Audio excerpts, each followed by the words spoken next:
E aí a gente entra nessa parte de doença autoimune também, que cada vez mais vem sendo tratado, né?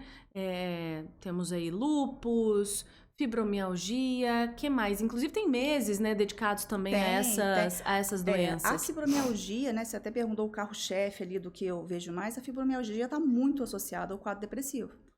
Né? Então a pessoa tensiona, tem uma tendência a tensionar demais. É claro que existem estudos, né, que também tem uma parte genética, uma predisposição genética, né? Uhum.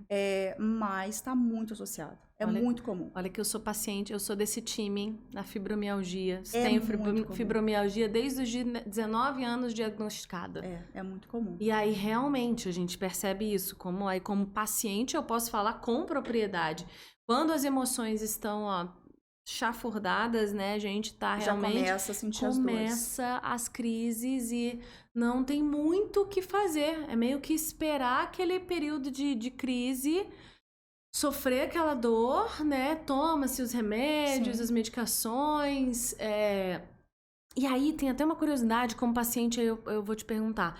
Cheguei a tomar o antidepressivo, Sim. né?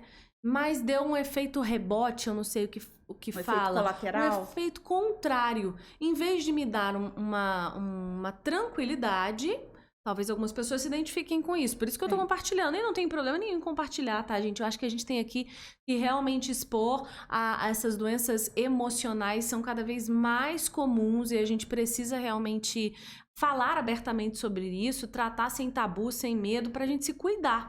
Então, eu percebi que eu tive uma sensação de angústia. Sim. Aquele remédio me deu um efeito contrário.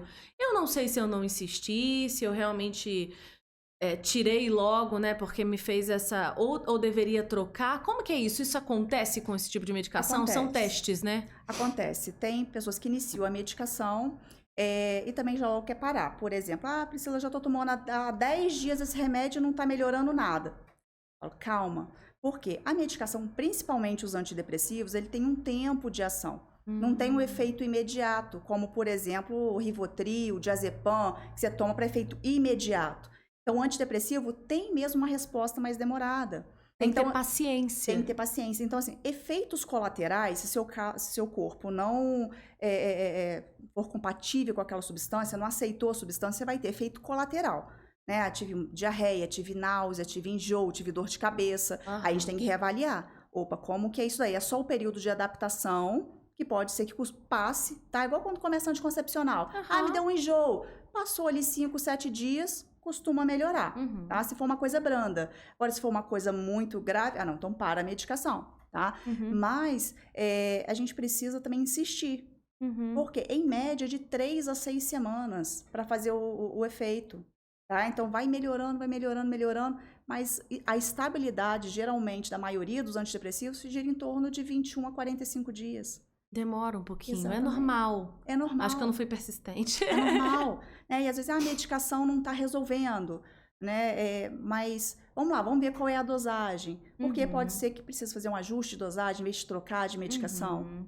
Sabe? Isso é uma realidade também, né? Quando chega, às vezes, o paciente e aí fala assim, Priscila, eu já tomei isso, já tomei tudo e nada resolve. Eu falo, opa, peraí, tomou o tempo adequado? Tomou a dosagem adequada? Porque senão a gente sensibiliza a pessoa a vários remédios e a pessoa fica com aquela sensação de que está sendo testado. Nossa, estão testando qual é o melhor remédio de mim. Né? Mas às vezes é por conta, às vezes, da ansiedade da pessoa de ter uma resposta muito rápida, tá? Mas é uma função nossa, né, médico, de explicar isso no início. De ter essa percepção, né, de é, deixar muito claro isso pro... Exatamente, ó, vai começar, pode sentir isso, pode sentir aquilo, se sentir só isso daqui, permanece usando, se for uma coisa mais séria, faz contato comigo, entendeu? Vamos esperar pelo menos tanto tempo aí para a medicação começar a agir.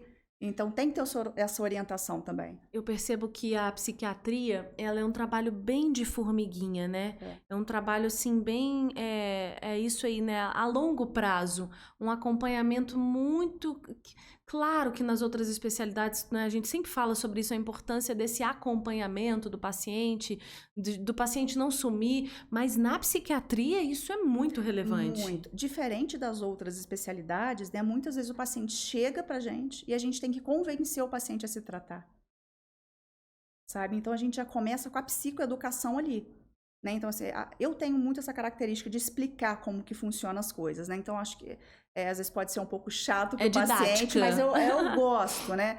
Até para poder ter uma aderência melhor ao tratamento e para que a pessoa não fique com tanto medo, porque eu sei que ainda, né, existe um mito, um receio de buscar um psiquiatra, né? Os psiquiatras ficaram conhecidos como os médicos dos loucos, que passa aquele remédio que vai viciar, que vai ficar dopado, sedado. Então a pessoa chega com medo muitas vezes, né? Então eu tenho que acolher, escutar e às vezes eu tenho que convencê-lo de fazer o tratamento. Olha, está acontecendo isso, isso e isso. Seu corpo está reagindo assim, assim, assim, assim. Essa medicação funciona dessa forma, vai agir assim no seu organismo. Então isso faz parte do tratamento. Eu não posso só escutar e depois falar, ó, toma aqui, toma isso. Não, porque vai ficar inseguro.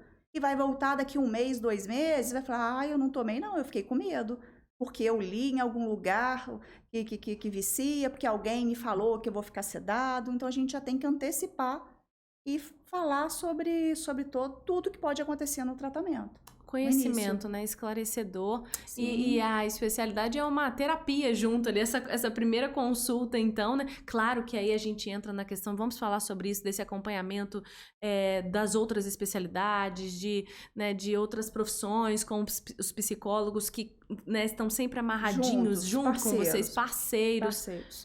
Mas é muito interessante isso, porque diferente do que você falou de ter que fazer um trabalho de convencimento, porque, vamos lá, vamos imaginar um ortopedista, um médico, eu vou no ortopedista para ver algum problema, eu já chego já convencida de que eu preciso tratar aquilo. Exatamente. Né? Se você tem uma pressão alta, você vai lá, o cardio vai te passar o tratamento, ok. O remédio tá ok. Tá ok. Agora no psiquiatra eu vou, mas eu vou com o pé atrás. Ele depende muito do que ele vai me falar. Senão eu não vou tratar, não. Eu vou desconfiada, né?